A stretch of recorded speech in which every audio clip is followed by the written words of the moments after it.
in Dallas this morning. Brett, what's the story there? Hey, Charles, you like drama, don't you? Always.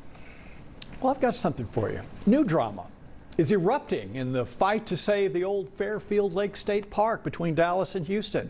State officials confirm they are investigating the reported bulldozing of parkland now owned by a Dallas developer. Now, the developer is accused of destroying grass and forest land without proper permits and without regard for the state's desire to take that park back. Come on, we're better than that. Dallas developer Shawn Todd has already upset park lovers, avid fishermen, and state parks officials over his plan to turn Fairfield Lake State Park into a gated community and country club. Freedmen families and historians are also upset about the fate of unprotected cemeteries.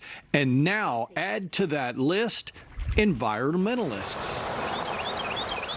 Bulldozing a prairie is like the #1 thing you've got to avoid, and somebody missed the ball there big time.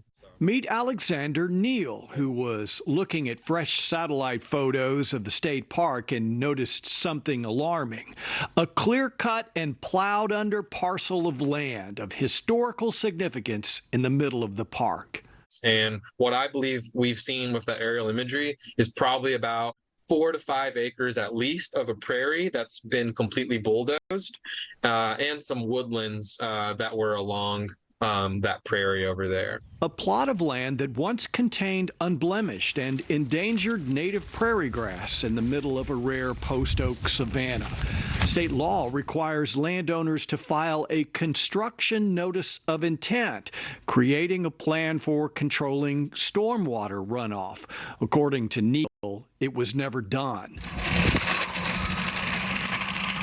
Spectrum News was the first to report that demolition of parkland had already begun 3 months ago. The developer said any clear-cutting being done was little more than just routine brush maintenance. Neal says satellite images say otherwise. He has every right to develop whatever he wants on that property, but if you're not abiding to rules within the Clean Water Act and you're blatantly destroying some of our most cherished natural resources, that is an ugly image that I don't think any developer wants to have, especially someone who calls himself a preservationist and conservationist. Now, we reached out to Todd Investments. They responded. Here's their quote. They say, "We are clearing away acres of undergrowth, and there is no clear cutting of any forest land or any activity occurring that requires a permit." Again, that will be up to the TCEQ to decide, which has assigned an investigator to the case. Charles, Alex. Yeah, Brett, this is some pretty spicy drama. So what are the chances? No, I'm being serious. It's really fascinating. Feels like the developer, Brett. Don't make me laugh.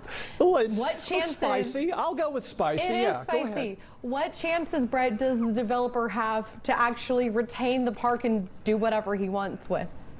Well, first of all, he can do whatever he wants. That is his land right now, but the state going through the eminent domain process, that's also the state's right. It is absolutely legal for them to declare eminent domain. They say they're doing it reluctantly, and Shawn Todd, the developer, knows that. He's just putting up a fight, as you would expect a businessman to do. This drama, spicy drama, will continue to play out, so y'all stay tuned. Well, we were going to do nothing but way stay to tuned. leave us hanging, Brett. Did you say leave us hanging? Leave, yeah. We gotta leave. We gotta leave. We gotta leave. It's an illness. I can't do anything about it.